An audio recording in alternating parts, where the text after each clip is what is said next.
Welcome back to the Dynasty Arsenal podcast, episode 16.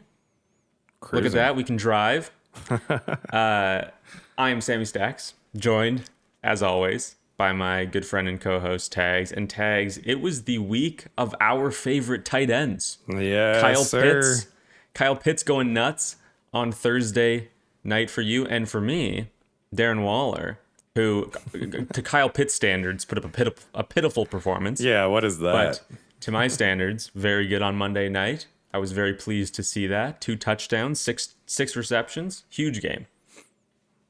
How was what was the tell the people about the outcome of the Flock League? Oh my God! I mean, most of them probably saw it, but I needed 18. I think I needed 17.9 points from Devon Achane. And the final dump off on 4th down Clutched it. The edge. Clutched it. It was I was against Kyle Pitts. Not only him, Tags, I was against Amon-Ra too. Oh no. Kyle Pitts and Amon-Ra, and I survived. 86 points between the two of them. Insane. I had the ETN 3 touchdown performance. Kittle was really good for me. So I might not have T. Higgins or Christian Watson next week, which would just probably sink me in the semifinals. I feel like it was a strange week for fantasy football. A lot of very odd players having career games. Anytime Kyle Pitts scores that was the highest PPR game of a tight end in the 21st century. Yeah, he's who we drafted. We've been waiting. We've been waiting. Stat. You definitely have. He scored 7% of his career fantasy points on Thursday night. That's insane. He's played 5 years. That's insane. Almost a tenth, 7% of his career fantasy points on Thursday night. You know what? First round of the playoffs, not a bad time to show out. I mean, I will say, every single team that I have Pitts on had a bye. That's insane. That's actually insane. So let's just do round 2 again, Pitts. You got it in you. Surely he can. I mean, let's have another career game and let's top it. I think London practiced today. Yeah, they're expecting Tuesday, his so it doesn't return matter. this week. They're expecting him to be back this weekend, which would just be terrible for you. Fully prepared to start Pitts in all of my leagues and him put up like 6 points and not really help my team win a whole lot. That's how it goes. Meanwhile, Darren Waller comes up against the best matchup of all time for tight ends. He's playing the Bengals this week. Oh, no. So I just want to say to anybody out there who took my advice, who listened and bought Darren Waller for whatever you could when he was injured or before he was injured, I don't care. If you're in a league with me, you probably don't have him because I do. But if you do have Darren Waller, I'm riding this week. I am doing everything I can to get him in my lineup. I don't care if it's in the flex. I don't care. Like, I'm starting him over some bad wide receivers. Like, coming off this huge game, he played over 50% of the snaps. He's ramping up again, 2 touchdowns, and the best matchup for tight end. Like, this past week against the Ravens was like the only time the Bengals haven't allowed a crazy amount of points to the tight end position all year. Any concern about them switching to Quinn Ewers? Oh my God, dude. I saw that today. And like, obviously I'm heavily invested in Devon Achane for the Flock League, which is the league I care about the most right now, obviously. And I don't even it's weird because it does scare me and I don't know why it scares me. Like, Tua looked so bad. I was gonna say, what's scary? Like, oh no, he's gonna do less than 100 yards a game and 2 interceptions. Yeah. Like, I feel the thing is that floor is already so low for production. I don't know. The cold thing with Tua is so real. Like, he's 0-6 in games that are under 20 degrees Fahrenheit at kickoff or whatever. Hey man, I don't like the cold either. So exactly, who does? I mean, Tua from Hawaii, he can't. Like, bro, he's just not used to this life. He's not used to that Pittsburgh. Yeah, going to Florida. I really hope they don't. I hope they don't switch because like this game against the Bengals, it's in Miami, and then they play. Bengals play Arizona. I don't know who Miami plays in week 17, but as the Dolphins, you kind of have to switch, right? Like, you know what Tua is. You might as well. You don't need to see what your 6th round pick, 7th round pick Quinn Ewers is. You don't have to see what you have there. I don't think. Yeah, it's but not like they're it's also Tyler not. Shough. Like, it's not a second round pick. Yeah. You know, I don't know. But at this point, it's I don't like, think they have to. why start Tua? You're out of Well, the playoffs. I don't think you can cut him. I don't think they have an out until 2026 offseason. Yeah. Or 27, like not this year. So if he's going to be the quarterback next year, I don't know. I know McDaniel said, obviously, they're open to anything. But, like, dude, Zach Wilson and Quinn Ewers, like, what are we, like... I think McDaniel has your mom, seen enough. Zach Wilson's back. I think McDaniel has seen enough in practice to know that Quinn Ewers is not a good quarterback, and we know that Zach Wilson's not good. So I'm coping, but yeah, I don't. Can I start? Or can I start imagine Darren Waller? That's the question. Purely from a value perspective, I could see them sticking with Tua to not have any, I guess, concerns from other teams like, oh, they benched Tua because he's bad. Try to keep his value up, and then hopefully you can offload him in the offseason, trade him to a team if they really don't want to ride with him next year. They would have to get money back because, like, I wouldn't expect a team to take on to his contract. No, but I mean, I can see some kind of mind games that way with keeping Tua in purely to keep afloat his trade value for the offseason. If that's what they are thinking, like, I mean, I'll take it.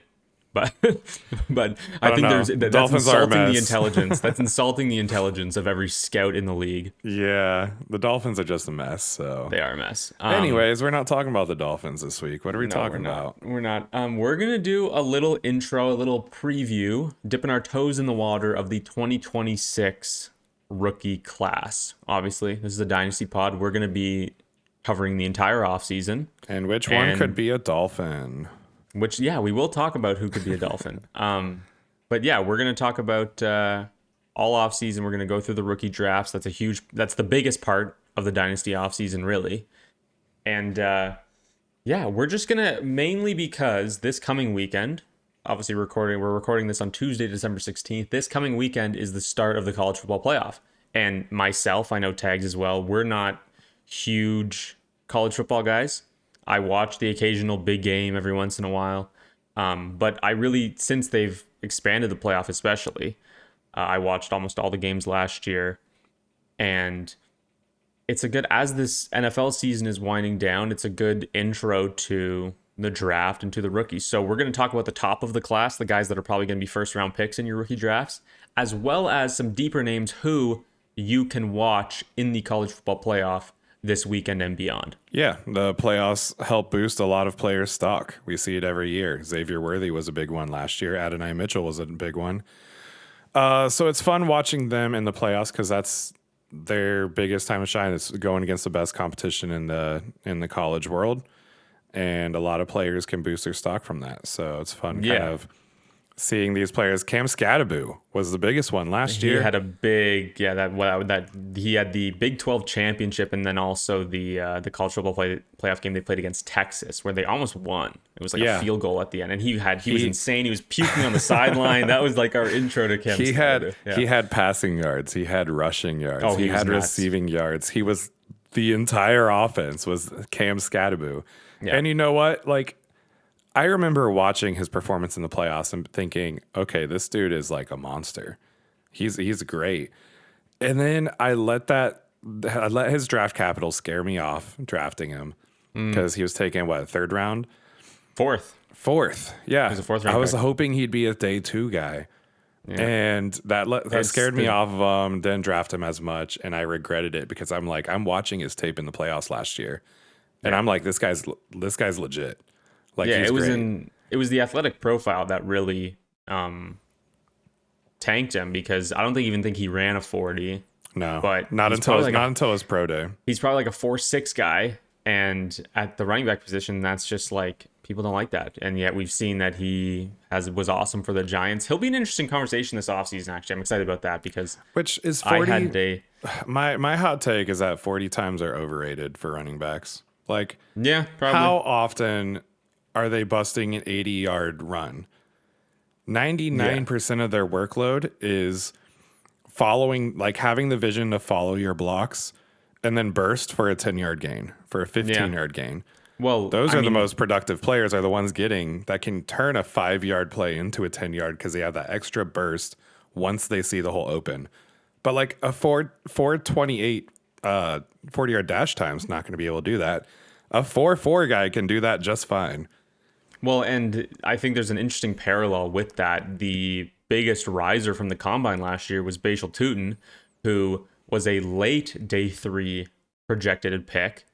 He was supposed to be like a 6th or a 7th rounder. He runs a 4.29, gets bumped up to the 4th round. Meanwhile, Cam Scadaboo's speed and athletic profile bumps him down to the 4th round, and look how those two guys have turned out. Yeah. So No, maybe a mental. We need to put a pin in this for off-season yeah, discussion going into rookie draft. absolutely. But we can get Start- right into it. start from the top? We'll start. We'll go position by position. I think there's no better place to start than the man of the hour, the Heisman winner, Fernando Mendoza. He's a redshirt junior out of Indiana. He spent his first 2 seasons at Cal and then transferred before the 2025 season to Indiana. Big quarterback, 6'5", 225. Love to see it. Yeah, love the size. In 13 games this season, I have his stats here. 70% completion percentage. Threw for just under 3,000 yards, 33 touchdowns to 6 interceptions, and 240 rushing yards on the year. So he's not really going to be a rushing threat at the NFL level. He's a pocket passer. The most common comp I've seen so far is Jared Goff, which is Had that interesting. in my notes. But Yeah, that's basically the person you go to when they're like, yeah, they're a pocket passer. Like Jared they're Goff. Jared Goff is Goff. what you're hoping they turn out to be. Yeah. I did see a play. They were playing against Iowa where he just like steps back, slings it down the far sideline for like 35 yards. And this thing was on like, it was a line. He threw a line drive ball. It had no arc to it, was just a freaking bullet. Yeah. And I was like, okay, he's got an arm. Yeah, no, he definitely does. Obviously, Indiana goes undefeated this season. They beat Ohio State in the Big Ten Championship last Saturday. And he's currently projected to be a top 5 pick. A lot of people view him as the quarterback 1. It's him or the guy that we're going to talk about next. I think that the college football playoff is going to be huge for him. Yeah. Because if he can really show out against the best competition consistently through this playoff, that will bump his draft stock a lot, and he could end up being the first overall pick. Yeah, I agree. My comp for him was just, Jared Goff. Jared Goff. he's a pocket passing quarterback that has no rushing upside, and you kind of just default to that because Goff has kind of epitomized that player profile for the past few years. And if he turns into Jared Goff, I'm happy with that. Jared Goff is a low end QB1 every single year, so yeah. What do you think? What do you think that does for his rookie draft value? Because obviously we talked a little bit about this on an early episode where I kind of brought in this quarterback philosophy that I'm workshopping, where it's you either rush or you don't. And all the guys who don't rush, they're going to have seasons where they throw 35 plus touchdowns, and it's just kind of going to be random and hard to predict.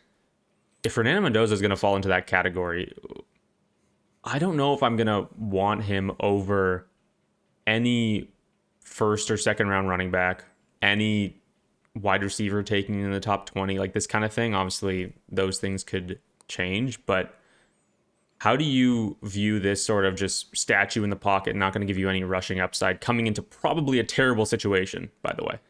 I'm less sold on the second round running back than you are. First round running backs are gold to me because it means the team values them enough to give them the extra 5th year option. And that's a hefty draft capital to spend on a luxury position. So first round running back, they're just fantasy football gold. Second round and later, I'm less sold on than you. I feel like it becomes a lot more fit dependent and scheme dependent at that point. So I think he's going to slot into the probably 10. I could see him going 102 Really? in the rookie draft. I think he's gonna be in that middle section where it just kind of depends on your team's needs. Where I could see him going 102 to 105 range in rookie drafts this offseason. Yeah, I think I'm with you. I think I would bump it a tiny bit back, maybe like 104 to 109 sort of thing. The thing is I think this is kind of a little comparable to last year, where Cam Ward goes first overall. He's not. I don't have a huge football background. I've thought about maybe trying to get into scouting this coming off season, watching film and things like that, which is not something I've done before. Normally I just try to listen to people who I trust to be smarter than me. And I haven't heard a lot of takes of Mendoza versus Ward, but Ward last offseason was grouped in with like the group after Genty, right? Where it was like Hampton, Travis Hunter. It's kind of like pick whatever fits your team build the best. Yeah, exactly. And if you look at that, if you look at Hampton, Travis Hunter obviously gets hurt, but Tet McMillan, even the second round, even Quinshon and Travion, Cam had a worse year than pretty much all of these guys. And it's largely because of the terrible situation that he's coming into. Now, if you look at the top of the draft, right now, the most likely landing spots for Fernando Mendoza, the Raiders, who we've seen be a disaster this year. This could probably be one that turns around quick, because if, let's say, the Raiders spend like crazy on the offensive line. Yeah, they need to fix that line. If they fix the line, you now have... Then it's looking pretty good. You have a top 3 tight end. You have a really, really good young running back. You have some good young wide receivers, but that's enough of a offensive stability to like have a young quarterback succeed. But there's also the Browns. I don't know what they're going to do with Shadur. Yeah. The Jets. Good offensive line, and they have Garrett Wilson. The Cardinals. And the Jets. I feel like he's going to be a Jet. That's kind of They have the ammo to trade up. That's kind of my way too early take, because it feels like the Sauce move was kind of trying to give them ammunition in this draft to be able to move up if they are sold on this guy. It's not even just this draft, right? They have 3 first-round picks next year. Yeah. So they have, and with the Colts falling out of the playoffs, like the Colts, this has been a terrible month for them. They trade 2 first-round picks for Sauce. Daniel Jones tears his Achilles, and now the Colts are probably going to miss the playoffs. So the Jets are going to have... Isn't Sauce injured? Sauce has been hurt, yeah. So it's going to... rough. The Jets are going to have 2 top 16 picks this year, and they have 3 first-round picks next year. So if anybody has the ammo to go up, it is the Jets. Yeah. Here's a fun one. Which I would love for Garrett Wilson. Like, thank God. Give him a guy that can throw the ball. Somebody. Yeah, absolutely. This one's interesting. The Los Angeles Rams. I want to talk to you about this. They currently have the 10th overall pick because of the disastrous season from the Atlanta Falcons. Yep. What do you think? I was having this debate with somebody. What do you think they do with this pick if Stafford doesn't retire? Do you think there's a chance they go up for a quarterback as a succession plan? I feel like they'd have to move up in the draft to get Mendoza. They would. They would have to trade up. Given the state of that team, and if Stafford is back, I think you just keep loading up on him and load up on the talent around him, and then once he decides to retire, then you figure it out. Get a bridge quarterback in free agency. I don't think you spend extra capital to move up to get a quarterback in that situation. Well, here's the thing. This is how you could look at it. They traded down last year, got the extra first from Atlanta, right? So now they have 10 and they have their own pick at 31. So if you look at it like that Atlanta pick was free. Yeah. Girl math, right? That Atlanta pick was free. It was just given to us. So we're just giving up our 31 plus this free pick we got to go up to 1, let's say. Maybe they have to add a third or something. Yeah. I think that it would be very, very interesting, and that is a dream landing spot. I'll say if that Fernando Mendoza with Sean McVay. Yeah. Oh my gosh. It means you're going to be punting for at least a year. But there would have to be some agreement in place with the Rams and Stafford, Yeah. where it's like, you are retiring next year if we do this move. Because It's interesting because you don't want because like the worst case scenario would be like the Love and Rodgers situation. He just sat forever. Where you just sit forever, and your assets you spent so much on are just not contributing to your ability to win a Super Bowl right now. Yeah, and so the alternate argument which it's gonna be interesting. The other argument you presented is you just load up while Stafford's playing. Like I think you just load up. Let's say Devontae moves on. That 10th overall pick could be wide receiver to add to this room. I would rather, which we can talk about this later, I would rather them get Carnell Tate or Tyson. Oh my gosh. To replace, you got to replace Devontae Adams too. If he doesn't come back, So absolutely. that makes way more sense to me, and load up around Stafford if he's good, because Stafford's having his healthiest season of the year. Or of the past few years. Which is crazy, especially how the end of the offseason went. Yeah. With the chamber and the trailer outside the trading camp and all that stuff. Like he was getting locked in that silver box. So I feel very confident at this point. Like I feel like 80% chance that Stafford comes back next year. Like I feel like it's just gonna happen.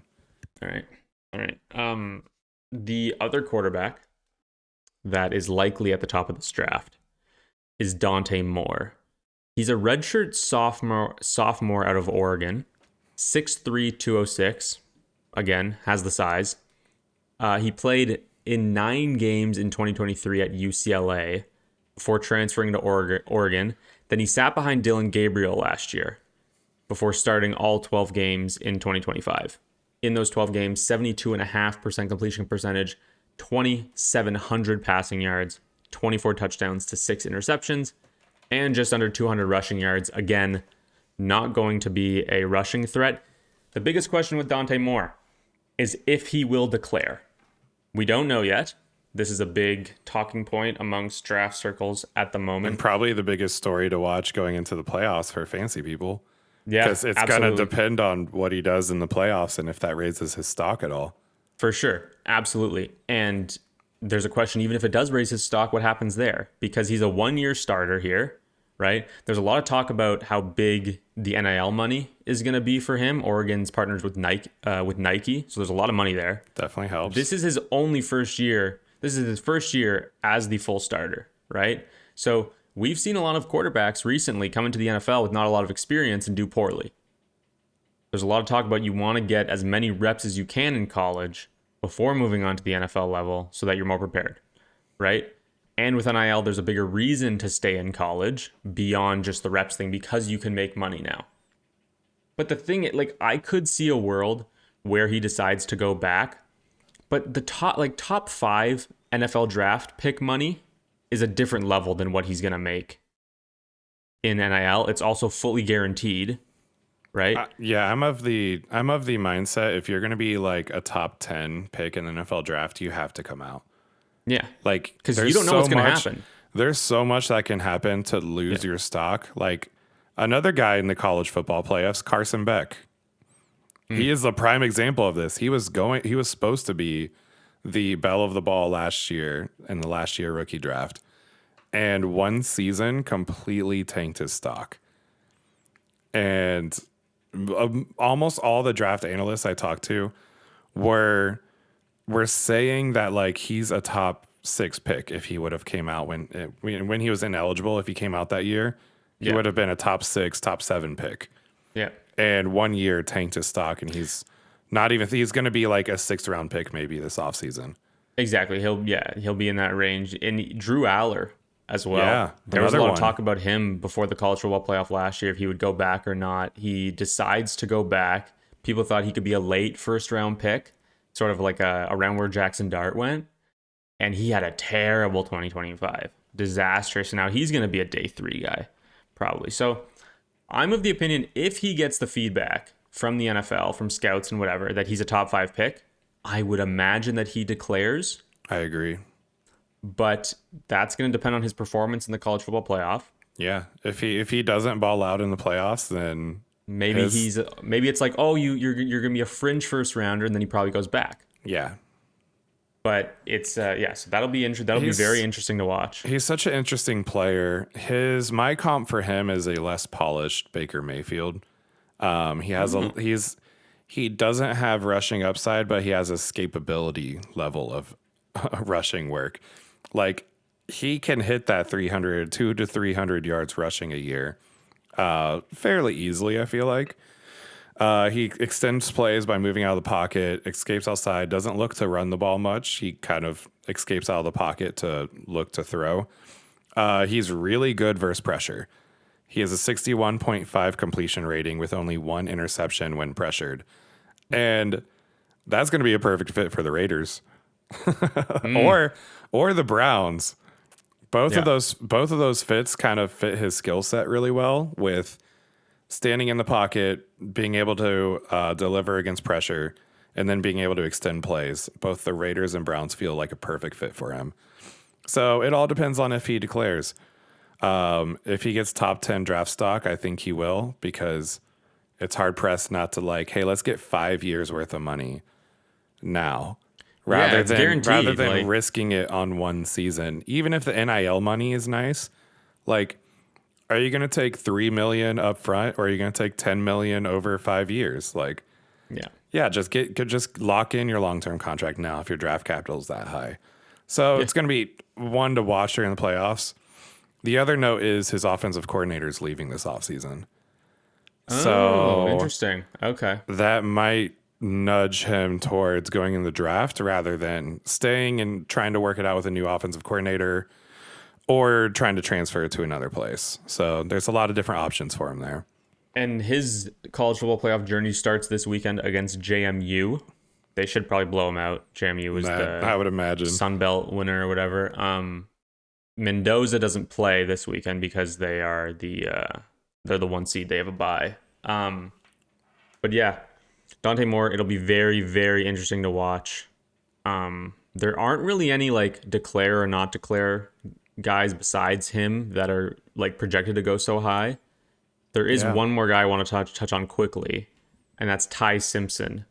Redshirt junior out of Alabama, 6'2", 208, good size again. He's sat for 2 years at Alabama. He was the number 1 recruit. He was a 5-star out of high school. Only started in 2025. He had a very good start to the season, and he's really fell off the last 6 weeks or so. Yep. Lost a lot of stock. A great performance in the college football playoff. Could have a team take a shot on him at the end of the first round, a la Jackson Dart. So in 13 games this year, 3,200 passing yards, 26 touchdowns to 5 interceptions, 98 rushing yards. So this guy is not moving at all. He's not. He's a brick. He's an absolute statue. If he I would say if he doesn't tear up the college football playoff, I think it's most likely he returns to school. Yeah, I personally think he's coming back.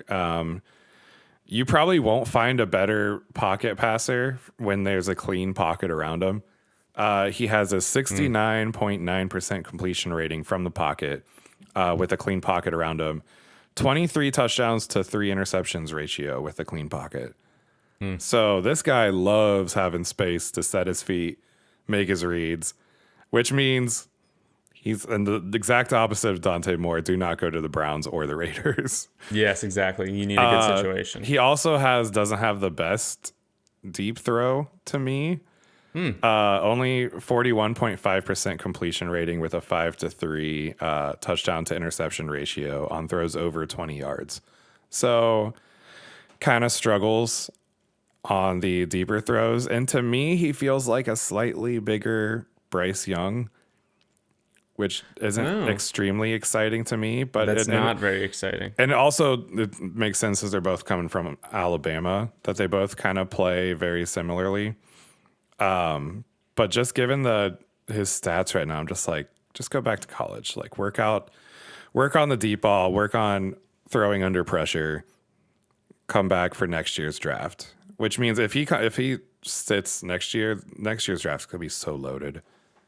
There are a lot of quarterbacks that are projected to be very high picks, and Ty Simpson with another year under his belt at Alabama could definitely be in that conversation. They play Oklahoma this weekend. A rematch, actually. I think Oklahoma beat them the first time they played. But I'm excited to watch him because I do genuinely think that with the tape that he put out the first like 2 months of the year, with a very good performance in the CFP, he could propel himself into being in that mid to late first round range, and then he could come out and he could be a guy that the Rams maybe take with their end of the first round pick. Yeah, there's And also on the other side of to that sit. game is John Mateer, who is also draft eligible. We'll see if he returns, but he had a lot of hype earlier this year. People liked the end of his 2024 season, and then he just kind of didn't super Yeah. live up to the hype. So just another But yeah. name to watch for in that game. We're going to have a nice QB battle that first round. Absolutely. I think that's it for quarterbacks. Yeah, the only other name to keep on the radar is Lenore Sellers, but that's going to be for next year. So Yes. he already declared that he's not He's going back. That he's not coming out for He the declared that he's not declaring. And if anybody's curious, the declaration deadline is about a month from now. It's January 15th. It's going to be after the college football playoff finishes, so that these guys aren't thinking about that. I'm really interested to see the Dante Moore thing. We didn't talk about anybody's age. I forgot to put that in here. Fernando Mendoza's 22 and a half, or he will be I have the age here of on draft night. On draft night, Dante Moore isn't even going to be 21.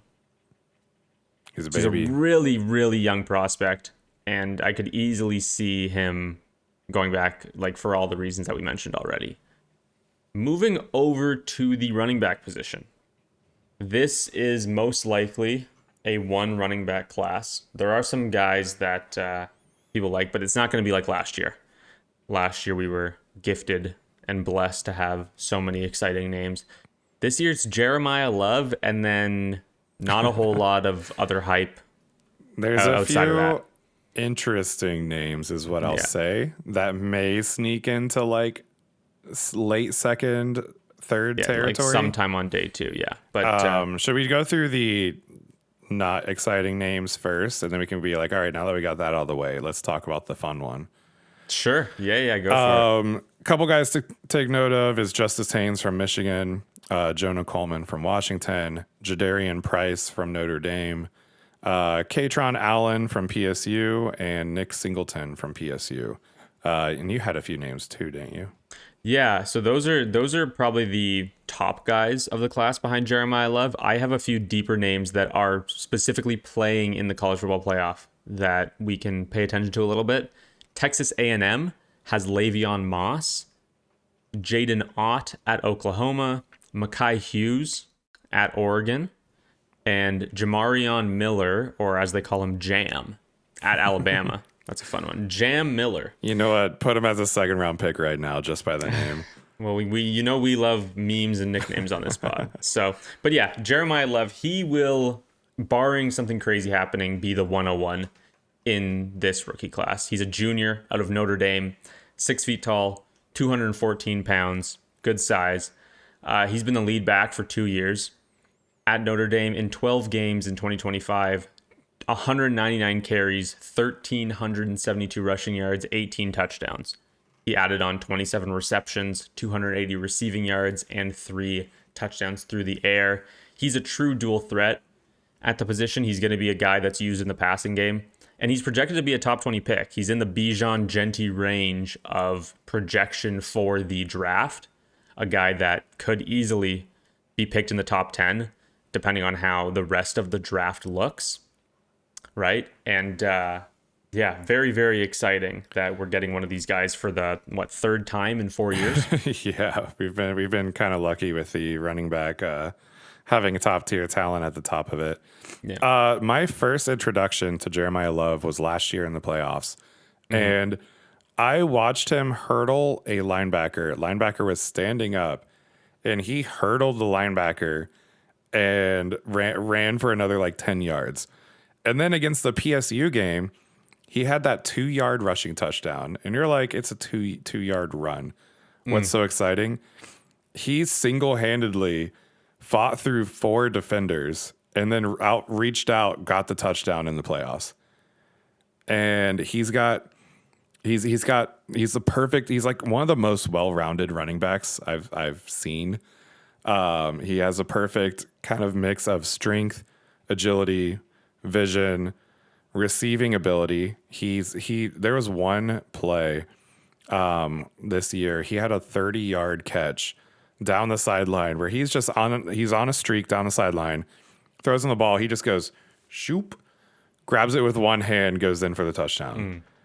I was like, this is a running back.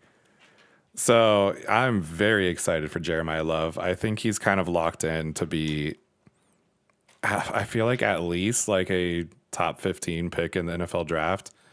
It feels like it right now. I feel like he's destined to either go to the Chiefs or go to the Texans. I wanted to talk about this because I think there's a lot of interesting landing spots for him in the first round. And I feel like this happened with Genty and Bijan, where the entire draft season, everybody's like, this guy's a top 5 talent in the draft. They say it about running backs and safeties and linebackers all the time, where it's like, this guy is a top 5 talent in this draft, but he's going to go in the 20s because of the positional value, right? This happened with Bijan and Genty. Yeah. What happened? They're both top 10 picks. Yep. So it seems like the NFL sort of just doesn't really care anymore. And they're like, if we really like this guy and we think he's a top 10 talent, we're going to take him in the top 10. Most scouts plan their big boards around who are the best players in the draft. And then a secondary factor that they add in is, what do we need position wise and what's the positional value? So a lot of teams in that like middle of the draft section, they're good enough where they just need the best players possible to add to their team. And Jeremiyah Love is going to be the best player available once you hit pick 10, 11, 12, probably maybe even earlier than that. Before that, I've seen big boards that have like, it's him and it's Caleb Downs. Absolutely. And that's it. Yeah. Like those are the top 2 players in the draft. Are the elite of the talent. And it's funny because both positions, the safety position is also undervalued. Yeah. So Caleb Downs is falling out of the top 10 in like every mock draft. Might fall down to like the 8th or 9th pick, but he's the best player in the draft. Mm-hmm. So we may have the same thing. And I'm hoping Jeremiyah Love falls. Like, I'm of the mindset, like, if he gets first round value, it doesn't matter. I want the best landing spot possible. It doesn't matter if he's a 30th pick or a 20th pick or a 6th pick. He's getting the 5th-year contract. Get him in the best position possible with a good O-line, good offensive situation. Not like Genty. Genty is like the prime example of this. A great player going to a bad team can only do so much. So I'm of the mindset like, yes, let's push Jeremiyah down. Let's get him to the Texans in the mid-teens. Let's get him to the Chiefs. Get him to one of those playoff teams. Yeah, you mentioned the Chiefs. The Chiefs currently hold the 11th overall pick. They've been eliminated from the playoffs. They're currently at 11, and now Gardner Minshew's going to play. Now their schedule is cake. They're at Tennessee this weekend, which they're only like 3.5-point favorites in Tennessee with Gardner Minshew. They play Denver in week 17. They should absolutely lose that game. That's on Christmas, actually. And then they play the Raiders in the final game of the year, which they're not going to care about that game. The Raiders aren't going to care about that game, and it's Gardner Minshew. So they could fall even further down the draft. They could be the Kansas City Chiefs could be picking in the top 10 of this draft. And that is just a dream scenario for Jeremiyah Love. I also think that the Vikings are very interesting at the top of this draft. Aaron Jones is really old and injured. Jordan Mason just isn't a bell cow. The Cowboys, if Javonte moves on, we talked about Cowboys was another big one I was thinking last about. week or the week before, how I'm not sure that they pay him. That's very give him interesting. the rookie contract money, not paying Javonte to get an extension. Yeah. Oh my God. Imagine. Yeah. Jeremiyah Love on the Cowboys would be unbelievable. So yeah, there's a lot of interesting landing spots here. And then like a few surprise teams in the top 10, the Saints, I could see them being stupid and taking Jeremiyah Love, which would suck. Like that would be disaster. The Commanders, they thought Bill was going to be the next big thing. Hasn't really done it. They need like everything on that's a team where like they might say, okay, we can afford to not spend huge capital on a running back right now. Yeah, there's definitely a few landmines in there, but Yeah. I feel like he's destined to go to one of those Chiefs or Texans or And Cowboys. that's what we hope. And everybody was mocking Genty to the Cowboys all Yeah. last offseason, and then the Raiders take him at 6 and ruin his rookie season. And you know So what? The Cowboys took offensive line this year as they should have. And they were now's just your, preparing. They were now's preparing your for Jeremiyah time. Love. Now's your time to switch back to the luxury position and take a running back now that he has an O-line to block for him. They took Tyler Booker. They set up their offensive line nicely, and now Jeremiyah Love's just gonna plop perfectly in there. Yeah, that would be great. Yeah, we love to see it. But yeah, that's pretty much all we have for running backs. It's not There's a very not much. exciting There's not much to class. say there, and even Jeremiyah Love, like he's awesome, and there isn't much Yeah. else to say besides he's awesome, and he's gonna be the 101. There is a running back for Miami, Mark Fletcher, who is 6'2", 225 pounds. He's a chunky boy. He's a downhill bruising back, seeks out a lot of contact, and is always kind of driving forward after contact, which we kind of like to see. Has almost zero passing game impact, though. Oh yeah. So I don't think he's going to be much of a name to note, but he might be a 4th round pick, 5th round pick in the NFL draft. So something to watch out for. He plays for Miami. And yeah, we'll be able to watch him in the college football playoff this weekend. Playing against who are they playing against? I don't know. Are they playing Alabama? No, Alabama. They're playing Texas A&M. Sorry. Should we move on get to wide receivers? the fun spot of this This is where draft, it in my gets fun. opinion? I am completely with you because there are 3 names at the top here, which all in their own way are very, very interesting. And I think the most interesting conversation is Jordan Tyson. Yes. My notes on this draft overview is there's 3 guys at the top. Pick your flavor. Yeah, no, I really like it. Starting with Jordan Tyson, redshirt junior out of Arizona State, 6'2", 200 pounds. And what I've seen from a lot of analysts that I trust is that he's the best talent at the position in this draft, at the wide receiver position. Over the past 2 seasons, in 21 total games, 138 receptions, 1,800 yards, and 18 touchdowns. The issue with Jordan Tyson is the injury history. That's what everybody's talking about right now. Which he has a history. He tore his ACL in 2022. He missed almost all of 2023. A broken collarbone ended his 2024, and he missed the playoffs. He didn't play in that crazy Cam Scadaboo game against Texas. He didn't play in the Big 12 championship. And he's been dealing with a hamstring injury in 2025 that has cost him a month of this season. And it's a real concern that could push him down the board. The thing is this is literally just going to be a combine medicals with NFL teams thing. They could clear him and he'll be absolutely fine, or he falls down the board. We saw Will Johnson, who got drafted the corner out of Michigan, who got drafted by the Cardinals. He was like a top 10 talent, fell into the 2nd round. We really just don't know what's going to happen here. Yeah, Combine medicals are going to be huge for him. Unless he shows up to the combine 100% healthy, I kind of think he's going to fall a bit further down than a couple of these other wide receivers.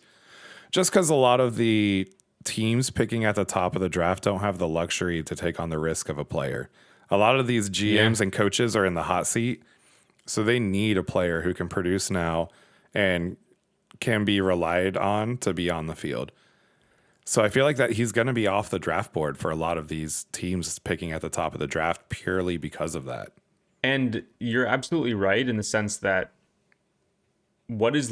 he has to be so good to be worth the risk that he's a 0, especially when you're picking in the top 15 and there are going to be so many players that you like, right? So is Jordan Tyson better enough than player X, player Y, player Z that it's worth taking the risk that he's incredibly injury prone and he's going to be a 0 for us? So that, you're absolutely right. It's going to scare off a lot of teams. There are so many teams that need wide receiver help. At the top and through the middle of this first round, I wrote down a few here that I like. The Commanders. Give Jaden Daniels would be wonderful for him. Give Jaden Daniels his wide receiver 1. Yeah. For his career. The Dolphins. The Dolphins have no wide receiver after Jalen Waddle to the point where like they have 3 running backs on the field a lot of the time. I don't know if I know you told me that you weren't paying a ton of attention to that game last night, which nobody's going to blame anybody for that, how boring it was. I was only watching it, counting every Devon Achane yard. You were invested though. But the amount of times that I look out there and I see 28, I see Jalen Wright on the field, and Alec Ingold is out there too, and they're running with a tight end, and then it's just Jalen Waddle out wide by himself. Yeah. So they could definitely use some help. The Bills have been, I think it's fine. I think it's time. It's time. Dude, Can we just give Josh Allen a weapon? It is insane how this guy consistently just wills his team. They have no downfield passing game. Keon Coleman is just a 0. It's him and James Cook. Dude, that's it. And like we need somebody who can get downfield and get open. And the Bills, obviously they're going to be a late pick, but they could be a team that could take a risk on Jordan Tyson. Yeah. So my comp for Jordan Tyson as a very early comp, I haven't watched a ton of tape, but like watching him, he kind of gives me shades of Cooper Kupp, and that he has this like hesitation cut that creates so much separation.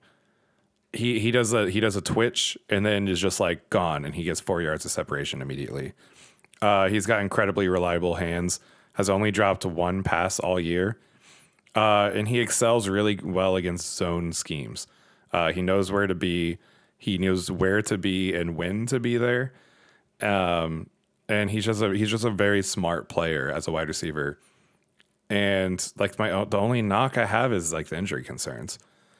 So giving a guy like that with that skill set to a Josh Allen who can like utilize that to be like, you need to be here at this time.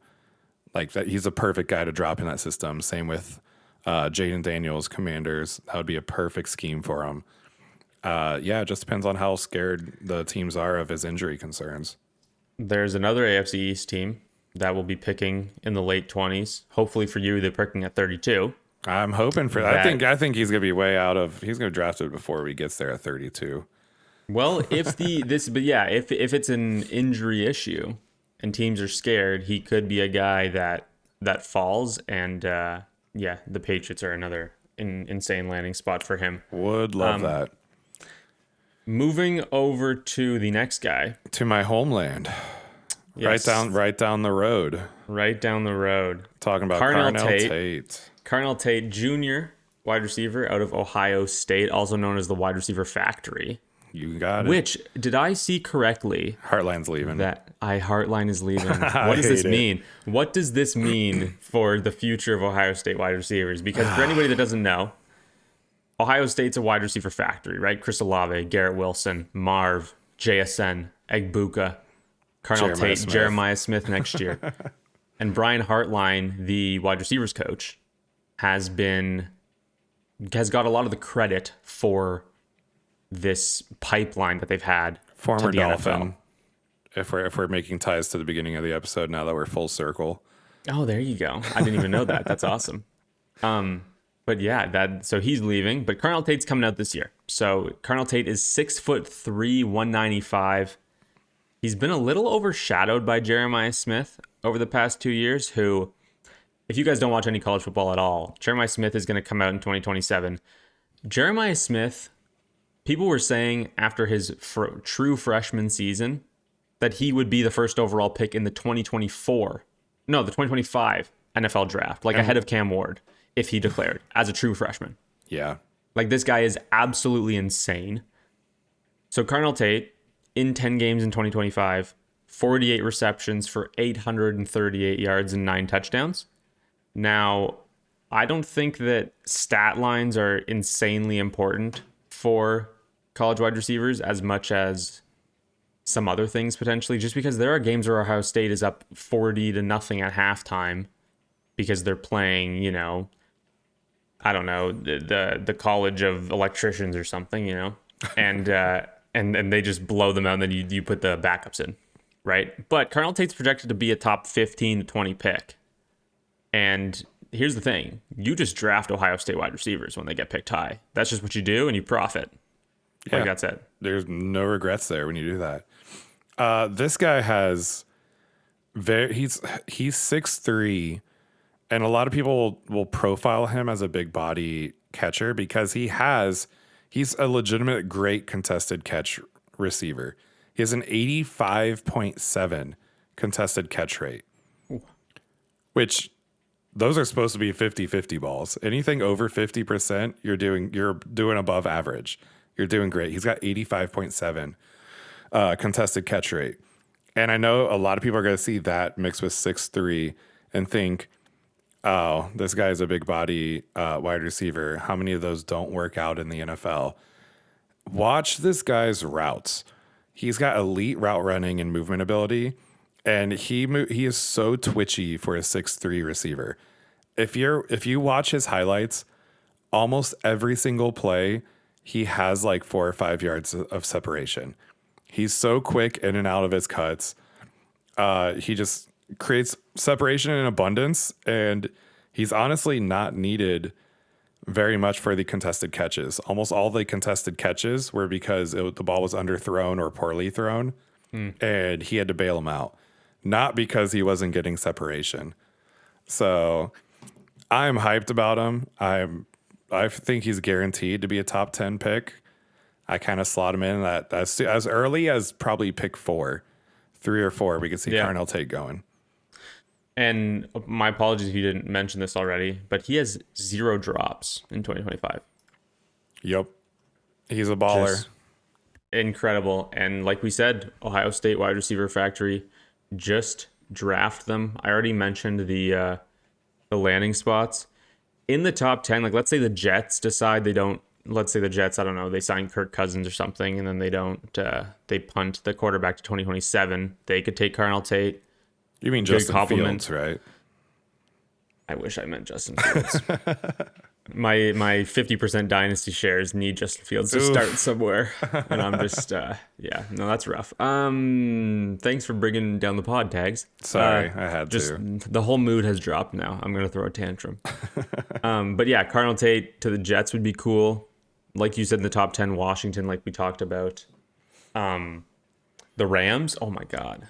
Dude, Tate is a Can you imagine? Tate and Puka, that'd be crazy. Oh, that would be insane. Stafford would never retire then. He's like, he's like, dude, I get to throw to Puka and Carnell Tate. Like, sign. You know what? Let's lock in a 10-year contract now. Let's get this thing done. And you'll be able to watch Carnell Tate through the CFP. Unfortunately, Jordan Tyson not going to be playing another down in college. Same with Jeremiyah Love. We didn't mention that, but he's done. Notre Dame took their ball and went home after getting snubbed from the college football playoff. They said, we're not going to play in a bowl game. Yeah. So they're done.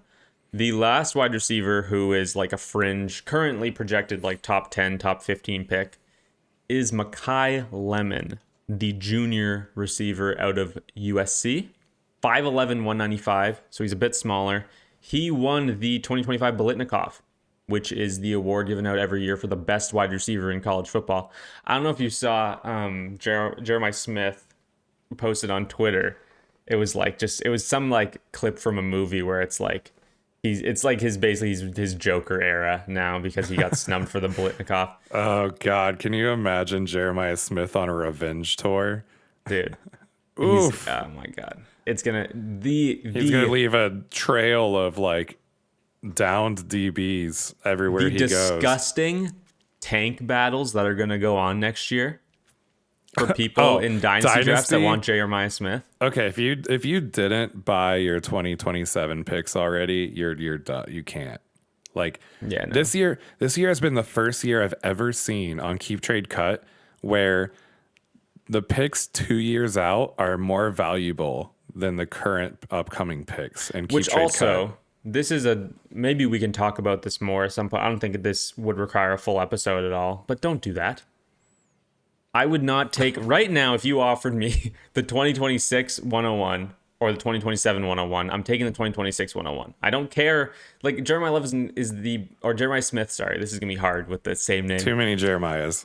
Jeremiah Smith is the best wide receiver prospect since like Julio Jones. Okay, but you have to wait another year. Jeremiah Love could be a first round startup pick after his rookie season. We don't need to, well, whatever. Besides the point. But also, people are just going to be like, everybody's going to be trying to sell. If their team isn't like a contender, sell everything this offseason. What's so funny is that exact dilemma is going to happen in one of our leagues. You know the one I'm talking about. We have maybe we'll do a little dive into like all of our quirky Dynasty leagues. Yes, we definitely this offseason, because we definitely have gotten a little crazy with some of how our leagues are set up. And we have a league where essentially in the rookie draft, you can draft the following year's first round picks. So it's same as startups. You just draft a kicker. And then all the first round picks are essentially drafted. And then 201 is the start of the normal rookie picks. And there's a guy this year who has the 101. And we're all just like, what is he going to do with that? I had the 102. I traded off the 102 because I think he's just gonna I think he's gonna punt it to next year. You think so? Basically, the situation is this guy has the 101, and at the 101 in 2026, he's gonna have the choice between Jeremiyah Love or the 2027 101. Yep. And then basically your performance during the season doesn't determine any sort of first round picks. You draft them the year before, and so yeah, that's gonna be, we're gonna see that play out in real time. And I would be love to be sitting there with the 102, and you're just like, yeah, sure, I'll take whatever falls to me. Why not? I'll take that pick Jeremiyah is going to have. It's a nice little compensation pick. Yeah, exactly. That pick is going to have the 2027 101 is going to have so much value, all through the season. But yeah, Makai Lemon, June. Yeah, so won the Bolitnikoff. That's how we got onto Jeremiah Smith. I lost track for a second there. But in 12 games this season at USC, 79 receptions, 1,156 yards, 11 touchdowns. He projects as a top 15 to 20 pick. It probably goes like, I've seen Carnell Tate pretty much always in the top 12, top 10 of mock drafts right now. Jordan Tyson is a weird one. Based on talent, he should go there, but the injury concerns, obviously. And Makai Lemon is just like a little bit behind those guys, somewhere from like 10 to 20. But obviously wins the Bolitnikoff. Clearly is very good. What do you have on him, Tags? He's a little bit undersized, and he's kind of a slot merchant. But he's awesome with the ball in his hands. He's very elusive, great after the catch, ability to fight through contact. He had an awesome catch versus Illinois for a touchdown, battling the DB and just pulls it right out from him. My NFL comp for him is Chris Olave, kind of the undersized receiver that is shifty and can make yards after catch plays once he has the ball in his hand. I really like it. Yeah, he has the vast majority of his snaps out of the slot over the past 2 seasons. Does play like a tiny bit out wide, but nothing crazy. Over 3 yards per route run, which is a great mark for him here, and only 2 drops this season. USC obviously not in the college football playoff, but he is going to be somebody who's going to be exciting to talk about. I like that we have this nice little 3-pack of guys at the top. It's a little similar to like Marv, Neighbors, Odunze. Yeah, I don't think Lemon is touted as highly as Odunze, because I feel like Lemon's going to be a mid-teens, maybe in the 20s kind of draft pick. So he doesn't have quite the draft capital that Odunze has. But he's a fun player to watch. There are a few others in the playoffs if you wanted to get to them. Casey Concepcion is the one I'm most excited for. Receiver for Texas A&M. He's 5'11", 193. Leading receiver for one of the best teams in the country. He's explosive, he's averaging 7.2 yards after the catch, which is almost an extra first down whenever he catches the ball. They feed him. They use him on screens. They use him on jet sweeps. They use him on crosses. They run him on posts. He runs every route in the tree. He's a very explosive player, and I think he's a first round pick. near the end of the first. He projects around that end of the first round. Like, and we know how much teams value the wide receiver position. So which means if he goes to the Patriots or the Bills, or if the Rams choose to use their early first on somewhere else and they go Concepcion with their late first round pick, yeah, he's gonna have such a good landing spot and opportunity, and he's such a fun, explosive player to me. So I'm excited to watch him to see if he just balls out in the playoffs, because that will skyrocket him up draft boards. Denzel Boston is going to be a big name. He's projecting around where Casey Concepcion is right now, 6'4", 209. Big receiver. And people like him quite a bit. He's obviously not in the CFP. Guys in the CFP, Jeremy Bernard out of Alabama is a name to watch. Elijah Surratt, who is Fernando Mendoza's wide receiver 1 at Indiana. Fernando Mendoza's wide receiver 2 is also eligible, Omar Cooper Jr. He had one of the craziest catches I've seen in their game against Penn State near the end of the year. Nuts in the back of the end zone, getting a foot down. Obviously, you only need 1 foot in college. Zachariah Branch at Georgia, who you can watch in the CFP. CJ Daniels, wide receiver out of Miami. And then the final one is Dion Burks. So out of Oklahoma. Sorry. So a lot of names to watch in the college football playoff. There's always like one guy that I fall in love with who's like projects as like a second, third round pick. Last year was Alec Aomanor, ends up a 4th round pick to my Titans. But I really like Jeremy Bernard. I really like Jeremy Bernard. Super shifty. He's like a bit of an after the catch guy too. Only 6.2 yards after the catch per reception, but forces a bunch of missed tackles. I really like Jeremy Bernard. I feel like every draft has to have a Deebo Samuel comped player, and Jeremy Bernard is my Deebo Samuel comped player. There you go. He's just kind of a hybrid player. You used a lot in the slot, moved all over the field to create mismatches. Not overly flashy from what I saw, but he's productive and reliable. Imagine he goes to the Commanders. Just replaces Deebo. A Cliff Kingsbury wet dream, Jeremy Bernard. Wake up, babe. They just dropped Deebo too. That's about it for the wide receiver talk. There's obviously those 3 big names at the top. Yeah. And we'll continue to cover these guys through the offseason as we get into the combine and all that kind of stuff. There's one tight end that is going to be in the first round of rookie drafts, potentially. You know, quality over quantity, right? Yes, absolutely. And that is, I think we were spoiled last year with the 2 guys that got picked in the top 15. Spoiled with probably the greatest tight end draft we've had for fantasy football. Yeah, well, I mean, we're going to talk about what happened to Tyler Warren over the past 2 months. In our little plug for next week, we're going to be grading the 2025 rookie class. So that'll be fun. But back to this, Kenyon Sadiq, junior tight end out of Oregon, 6'3", 245. So he's not huge, but he's got fine size. Not a ton of production over his college career, but that is the case for a lot of tight ends. It's not really like I don't know. He's really good, even though he wasn't used a ton. In 11 games in 2025, 40 receptions for 409 receiving yards and 8 touchdowns. He's projected as a first-round pick. He plays JMU this weekend. Oregon, they have a good chance to go far in this playoffs. Obviously, he's linking up with Dante Moore there. What do you have on Kenyon Sadiq? Yeah, it's weird that his production hasn't been huge or anything. They kind of just don't need him. That's the only weird part to me. Like, why don't his numbers look better than they are? He's got great receiving ability. His athleticism is great. He's big enough and holds his own as a blocker, often creating mismatches against linebackers, which is great because that means he's going to be on the field all the time. So, yeah, it's just weird that he doesn't have a ton of production in college, and they haven't really used him in the receiving game, even though he's like, from what we've seen, he's a great receiver.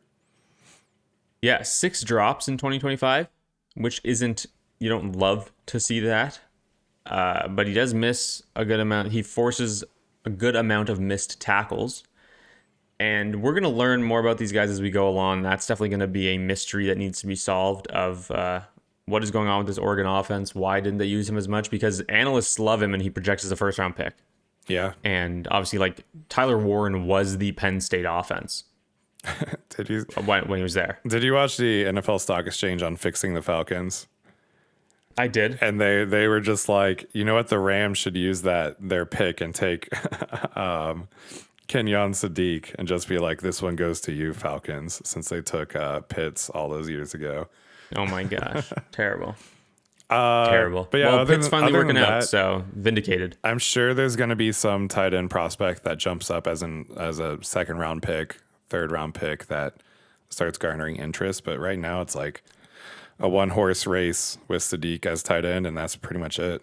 There are two guys in the CFP that if you care to take a look at, Max Clare at the Ohio State. Again, like this guy, he had 400 yards this season. It's nothing crazy.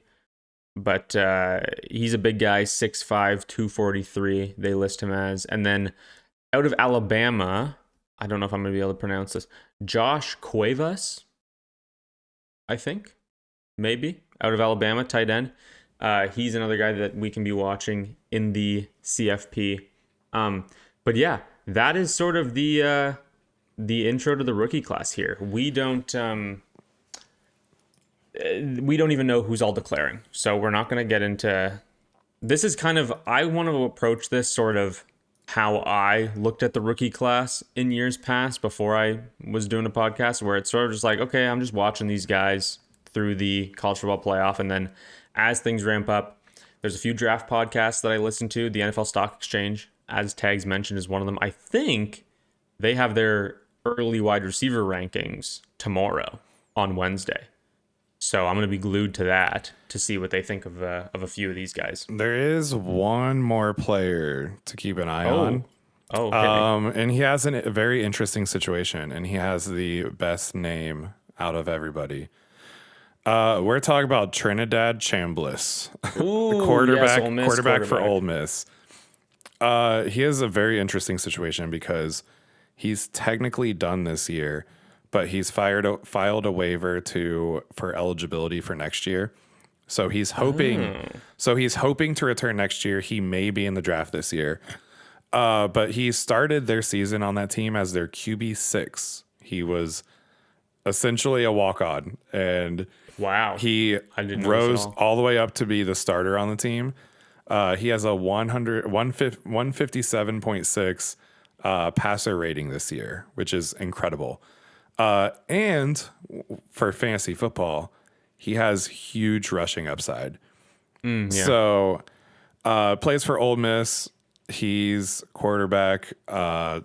Something to watch for, because currently he's hoping to get his eligibility extended to next year. He filed a waiver.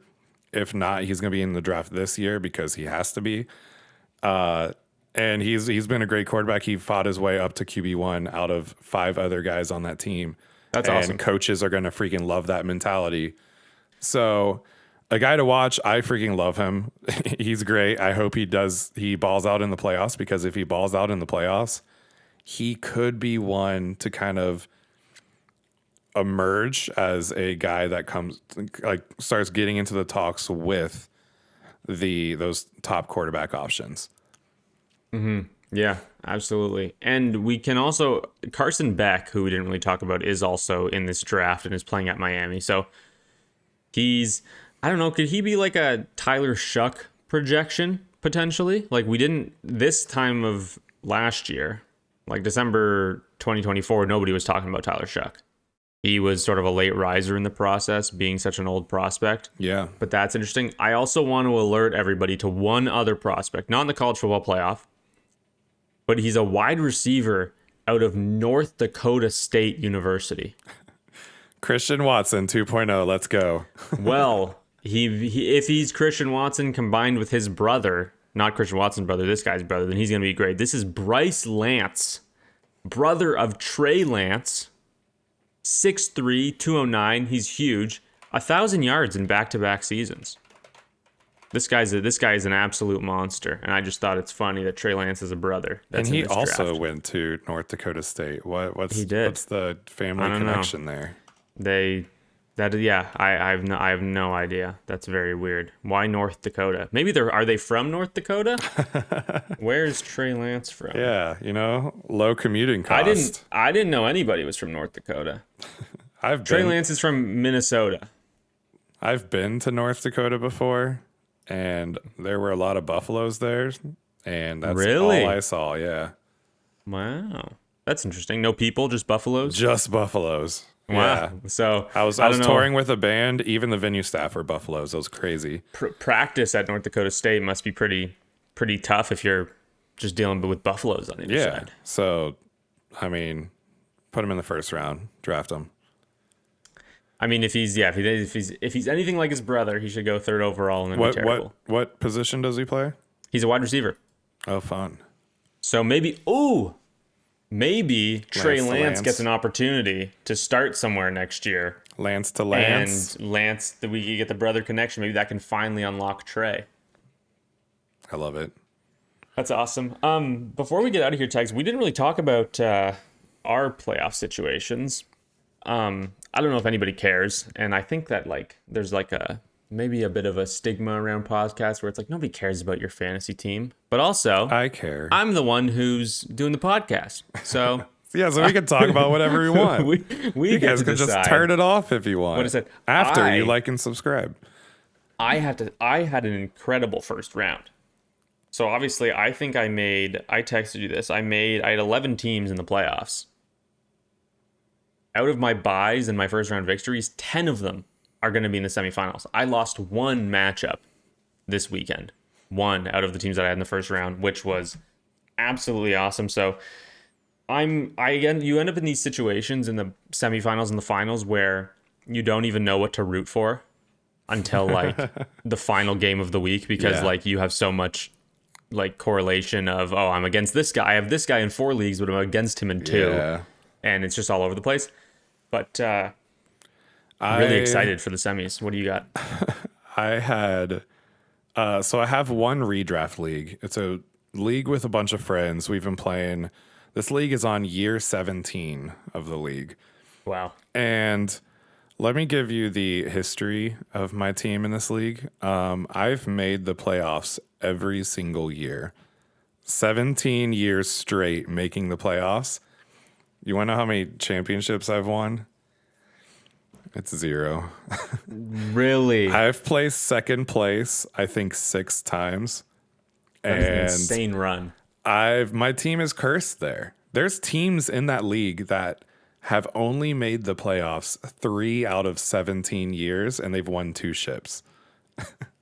And I've made the playoffs 17 straight years, and I lose. It's what everyone in the league knows it. I'm going to go undefeated in the regular season and then get completely crushed in week 1.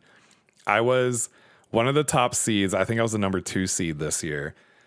Not number 2, number 3, because I didn't get the bye. I was number 3 seed, and I'm against the number 6 seed.